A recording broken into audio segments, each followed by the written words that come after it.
Hello friends, welcome to ரோஜா பூந்துரம். எல்லாருக்குமே ஒரு good news.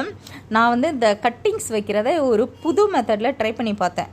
ஏன்னா நிறைய பேருக்கு கட்டிங்ஸ் வைக்கணும்னு ஆசை, பட் மண் கலவையினால் ஃபெயிலியர் ஆகுது, கட்டிங்ஸ் குச்சி கருப்பாகுது. ஸோ இந்த ரெண்டு விஷயத்த மைண்டில் வச்சுட்டு நான் இப்போ நீங்கள் பார்க்குறீங்களா இந்த வேர் பிடிச்சிருக்கு இல்லையா, இதை வந்து ஒரு நியூ மெத்தடில் ட்ரை பண்ணேன். சக்ஸஸ் ஆயிடுச்சு. இதை தான் உங்ககிட்ட ஷேர் பண்ண போகிறேன். ஸோ இந்த கட்டிங்ஸ் வச்சு ஒரு 30 நாள் தான் ஆகுது. நல்லா சூப்பராக வேர் வந்துருப்பாருங்க. இன்னும் அந்த குச்சியில் அந்த சைடில் கூட இலைகள் வந்து ஃபுல்லாக வரல. இப்போ தான் சின்ன சின்ன தளிராக வந்துட்டுருக்கு பாருங்கள். ஒரு ஃபுல்லாக இலை கூட வரல, பட் வேர் நல்லா வந்திருக்கு. அதுக்கு என்ன காரணம் அதெல்லாம் உங்ககிட்ட நான் ஷேர் பண்ணுறேன். ஃபஸ்ட்டு ஸ்டெப்பு, இப்போ நம்ம செடி எடுத்தோன்னா பூத்து முடிஞ்சிருக்கணும், பிளைண்ட் ஷூட்டாக இருக்கணும். அந்த மாதிரி கிளை எடுத்துக்கோங்க. பிளைண்ட் ஷூட் இருக்கணும், புது தளிர் இருக்கக்கூடாது. ஏன்னா மழை தண்ணிலாம் பட்டுச்சுன்னா டைபேக் ஆகக்கூடாது. ரெண்டாவது கணுப்பகுதி நம்ம உடச்சி எடுக்க போகிறோம், கட் பண்ணலை. சரியா? இது வந்து செகண்ட் ஸ்டெப்பு, முக்கியமான ஸ்டெப்பு இது தான் பாருங்கள். அதனால் ரொம்ப திக்கான கிளை இருந்தாலும் பரவாயில்ல, மெலிசான கிளை அது வந்து உங்களுக்கு பிரச்சனை கிடையாது. நமக்கு தேவை அந்த கணுப்பகுதி தான். ஏன்னா அந்த கணுப்பகுதி தான் வேர் பிடிக்கும். நம்ம கட் பண்ணோன்னு வைங்களேன், சிசர்னால் ஒரு நமக்கு டைபேக் வரலாம். அதுக்கப்புறம் வேறு ஏதாவது ஃபங்கஸ்னால் பாதிப்போம். பட் இது வந்து உங்களுக்கு 100% சக்ஸஸ் ஆகும். இந்த கணுப்பகுதி ரவுண்டாக தெரியுது பாருங்கள், அது ஃபுல்லாகவே இருக்கணும். ஒரு லேயர் ரவுண்டாகவே இருக்கணும். அதில் தான் நமக்கு வேர் வரப்போகுது. அதுக்கப்புறம் இலைகள் எல்லாமே நம்ம ரிமூவ் பண்ணிடணும். இதுதான் ரொம்ப முக்கியமான ஸ்டெப்பு. அதுக்கப்புறம் இன்னொரு விஷயம் பண்ணேன். என்னென்னா எம்சண்ட் வந்து காமனாக எல்லாருக்கும் கிடைக்கிது. நிறைய பேருக்கு ஆத்துமண் கிடைக்கல, பட் ஆத்துமண் கிடைச்சதுன்னா அதை மாதிரி போட்டுக்கோங்க. அரை இப்போ இந்த தொட்டி எடுத்துருக்கேன் இல்லையா, அரை தொட்டி அளவுக்கு நான் எம்சாண்ட் போட்டேன். ஸோ இது வந்து ட்ரை பண்ணணுன்றதுக்காக போட்டேன். ஏற்கனவே நான் வந்து ஆத்துமண்ணில் போட்டேன், நல்லா சக்ஸஸ் ஆகிருக்கு. பட் நான் எல்லாருக்குமே ஆசை கட்டிங்ஸ் போடணும், அதுக்காக ட்ரை பண்ண மெத்தடு தான் இது. எம்சாண்ட் அடியில் போட்டுட்டு அதுக்கு மேலே நான் கட்டிங்ஸ் வச்சுட்டேன். இப்போ நான் வந்து டெமோ காட்டுறேன் உங்களுக்கு. சரியா? கட்டிங்ஸ் வச்சுட்டு அது வந்து குச்சி வந்து காற்றுல ஆடிச்சு. அதனால் என்ன பண்ணேன், சாதாரண மண்ணை மேலே நல்லா போட்டு மூடிட்டேன். அவ்வளோதாங்க. இதை வச்சுட்டு அதுக்கப்புறம் மழை வேறு பெஞ்சுதா, மழை தண்ணிலையும் அப்படியே டேரெக்டாக வச்சுட்டேன். எப்போவுமே ரோஸை வந்து நான் மழை தண்ணியில் வைக்க வேணாம் அப்படின்னு சொல்லுவேன். மழை தண்ணி பட்டுருச்சுன்னா டேமேஜ் ஆகணும். பட் இந்த டைம் என்ன பண்ணேன், மழை தண்ணியிலே அப்படியே ஸ்ட்ரைட்டாகவே வச்சுட்டேன். பட் சூப்பராக நல்லா வளர்ந்துருச்சு. குச்சி வந்து கொஞ்சம் கூட ஆடலை, எதுவும் ஆகலை, நல்ல சீக்கிரமாகவும் வேர் வந்துருச்சு. அப்புறம் இன்னொரு விஷயம் என்ன பண்ணேன் அப்படின்னா, இப்போ இந்த தொட்டி நீங்கள் பார்க்குறீங்களா, இது வந்து வாட்டர் கேன் மூடியில் வச்சுருக்கிறேன்.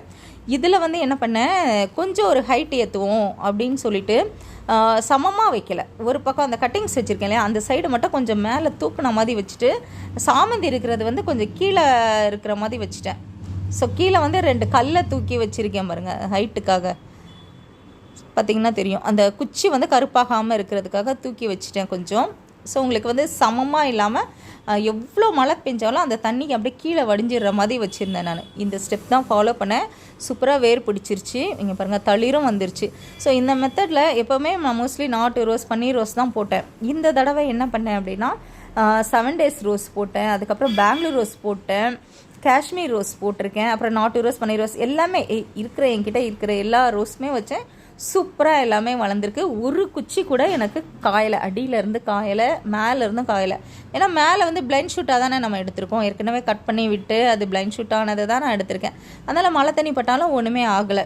ஸோ கண்டிப்பாக இந்த மெத்தட் ட்ரை பண்ணி பாருங்கள், நல்லா சக்ஸஸ் ஆகுது. ஸோ யோசிச்சு ரொம்ப நாளாக உங்களுக்காக ரெடி பண்ணி அதுக்கப்புறம் கொண்டு வந்த டிப்ஸ் தான் இது எல்லாமே. தண்ணி நிற்கக்கூடாது, அதுக்காக இந்த மாதிரி தூக்கி வச்சேன். ஸோ நான் வந்து இந்த தொட்டியில் என்ன வச்சுருக்கேன்னா, எப்போவுமே செம்மண், ஆத்துமண், கொக்கோபீட் கலந்த மண் கலவை தான் இந்த வாட்டர் கேன் மூடியில் வச்சுருக்கேன். ஸோ இதுலேயுமே எல்லா கட்டிங்ஸும் நல்லா வளருது. 2 டைப் ஆஃப் சாண்ட்லேயுமே நல்லா வளர்ந்துச்சு.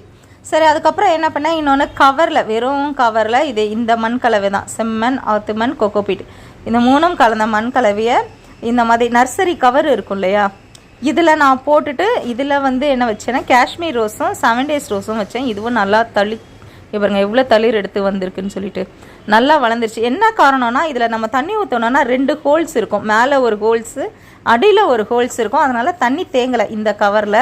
அதனால் நல்லா வளர்ந்துருச்சு கட்டிங்ஸ். குச்சியும் கருப்பாகலை. ஸோ தண்ணி வந்து அதிகமாக தேங்கி நின்னா தான் நமக்கு வந்து அந்த கட்டிங்ஸ் குச்சி வந்து கருப்பாகும். அதனால் முடிஞ்ச அளவு தேங்காமல் பார்த்துக்கோங்க. அதனால தான் நான் வந்து ஓட்டையும் நான் தொட்டி வெளியே அது மேலெல்லாம் போட சொல்கிறதுக்கு காரணம் அதுதான். அடியிலையும் ஓட்டை போடணும், சைட்லேயும் நம்ம ஓட்டை போடணும். எவ்வளோ மழை பெஞ்சாலும் அந்த தண்ணி வந்து அப்படியே சீக்கிரமாக கொஞ்சம் நேரத்தில் வெளியே வந்துடணும். அந்த மாதிரி எடுத்துக்கோங்க. இது பாருங்கள், எல்லா குச்சியுமே சீக்கிரமாக தளைஞ்சு வரும். உங்களுக்கு மேலே இருந்தும் டைபேக் ஆகாது, அடியில் இருந்தும் டைபேக் ஆகாது. இந்த ஒரு ஸ்டெப் ஃபாலோ பண்ணிக்கோங்க. சாமந்தியும் அதே மாதிரி, சாமந்தியும் பாருங்கள் நல்லா சூப்பராக வளர்ந்துருக்கு. ஸோ நிறைய பேர் கட்டிங்ஸ் கேட்டிருக்காங்க, சாமந்தி வேணும் வேணும் வேணும்னு சொல்லிட்டு. நான் இப்போ தான் வச்சுருக்கேன் கட்டிங்ஸ், பட் எனக்கு வந்து இந்த தடவை கொடுக்க முடியுமான்னு தெரில. ஏன்னா மொட்டு எப்போ வரும் அப்படின்னு தெரியல. கட்டிங்ஸ் வச்சுட்டேன், மொட்டு வந்து பூக்கணும் இல்லையா. ஸோ என்னென்ன கலர்னு எனக்கே தெரியல. என்கிட்ட ஒரு 5-6 கலர் இருக்குது, எல்லாத்தையும் கட் பண்ணி வச்சுருக்கேன். மொட்டு வச்சா தான் தெரியும் சாமந்தி எப்படி வருதுன்னு சொல்லிட்டு. அதனால் இந்த வந்து குளிர்காலத்தை நீங்கள் மிஸ் பண்ணிடாதீங்க. குளிர்காலத்தில் என்ன கட்டிங்ஸ் வச்சாலும் நமக்கு நல்லா வளரும். ஏன்னா காற்றுல வந்து ஈரப்பதம் அதிகமாக இருக்கும். அதை நான் திரும்ப திரும்ப சொல்லிகிட்ருப்பேன். காற்றுல ஈரப்பதம் அதிகமாக இருக்கிறதுனால தான் சாமந்தியே மொட்டு வச்சு பூக்குது. ஒரு சிஸ்டருக்கு வந்து கேட்டிருந்தாங்க, சாமந்தி வந்து பால்கனியில் தான் எனக்கு வைக்க இடம் இருக்குது, மொட்டு வச்சு பூக்குமான்னு சொல்லிட்டு. ஸோ அதுக்கும் நான் வந்து எக்ஸ்பெரிமெண்ட் பண்ணிகிட்ருக்கேன். அது சக்ஸஸ் ஆனோன்னா உங்கள்கிட்ட நான் கூடிய சீக்கிரம் ஷேர் பண்ணுறேன்.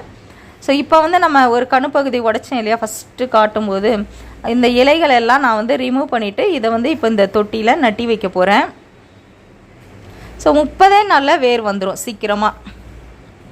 நம்ம வந்து அப்படியே செடியை வந்து குத்தக்கூடாது. ஃபஸ்ட்டு விரலில் வந்து ஒரு ஹோல்ஸ் போட்டுட்டு அதுக்கப்புறம் தான் நம்ம செடியை நட்டி வைக்கணும். ஸோ ஒரு 1/2 இன்ச்சு உள்ளே போனால் போதும், ரொம்ப அதிகமாக ஆழமாக நம்ம வைக்க வேண்டாம். வச்சுட்டு அதுக்கப்புறம் சாதாரண மண், ஃபஸ்ட்டு எம்சாண்ட் வச்சுருக்கேன், அதுக்கப்புறம் மேலே மூணது எல்லாமே சாதாரண மண் கலவை தான். இன்னொரு முக்கியமான ஸ்டெப்பு மழை தண்ணி. மழை தண்ணி பிடிச்சி வச்சுட்டு நீங்கள் ஊற்றுங்க. அப்புறம் தண்ணி வந்து கீழே எல்லாமே அப்சார்ப் ஆயிடணும். தண்ணி வந்து அதில் தேங்கியே நிற்கக்கூடாது தொட்டியில், சரியா. மழை தண்ணி பிடிச்சி வச்சு ஊற்றுங்க, அப்போ தான் உங்களுக்கு நல்லா சக்ஸஸ் ஆகும். இது வந்து நான் வர்தா புயலில் கற்றுக்கிட்டது. எனக்கு கிளைகள், ரோஜா செடியோட கிளைகள் இந்த மாதிரி தான் உடஞ்சிது. அதை தான் எடுத்து நான் வந்து மண் கலவையில் வச்சேன். அதுக்கப்புறம் தண்ணி ஊற்றினேன், மழை தண்ணி பிடிச்சி வச்சு ஊற்றினேன். அதில் தான் எனக்கு இந்த மாதிரி சக்ஸஸ் ஆச்சு. ஸோ நான் கற்றுக்கிட்டதை உங்ககிட்ட ஷேர் பண்ணணும்னு ஆசை. ஸோ கண்டிப்பாக நீங்களும் ட்ரை பண்ணுங்கள். எல்லாருக்கும் கிடைக்கிற எம்சாண்ட் வச்சே நீங்கள் ட்ரை பண்ணுங்கள், உங்களுக்கும் சூப்பராக வளரும். அதே மாதிரி நீங்கள் வேர் வந்துருச்சான்னு பிடுங்கி பார்க்காதீங்க. 50 நாள் ஆனதுக்கப்புறம் மண்ணோடு எடுத்து தான் ரீபார்ட் பண்ணுங்கள். கீழ்படாமல் பெரிய செடிக்கு கீழே நிழலான இடத்துல இந்த கட்டிங்ஸ் எல்லாம் வைங்க. உங்களுக்கு தை மாதம் ரெடியாகும். 30 நாளில் வேர் பிடிச்சிரும், 50 நாளில் நீங்கள் ரீபார்ட் பண்ணிடலாம். ஓகே ஃப்ரெண்ட்ஸ், இந்த வீடியோ உங்கள் அனைவருக்கும் பயனுள்ளதாக இருக்கும். கண்டிப்பாக பிடிச்சிருக்கும். லைக் பண்ணுங்கள், ஷேர் பண்ணுங்கள். மறக்காமல் ரோஜா பூந்தோட்டம் சேனல் சப்ஸ்கிரைப் பண்ணுங்கள். Thank you friends.